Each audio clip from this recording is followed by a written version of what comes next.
magnitude difference between those two was so much that they were able to show that women who, in Sweden, who spent the most amount of time outside and smoked had the same mortality as those women that did not spend as much time outside and did not smoke. They were equal. They were equal. In other words, being in that category of not spending much time outside in the sun was the same risk factor for death as smoking.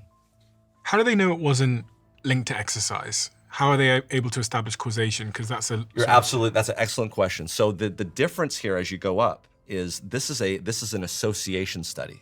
Okay, so the question is how can you get causation from association? You can't.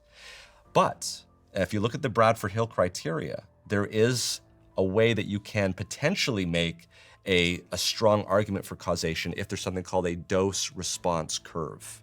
In other words, if you can show, you're not just comparing two things, but you're comparing three or more, if you can show that as you increase the variable, that there is a change in the output, that is strongly suggestive of potentially causation. By the way, this is exactly what we did to show that smoking causes lung cancer. Obviously, we can't do a randomized control trial. Here, you get to smoke, you don't get to smoke. We'll follow up in 20 years to see who has lung cancer. This is exactly what we did. We showed that there was such a strong association with cancer risk with smoking that we were able to say, through association, that smoking causes lung cancer.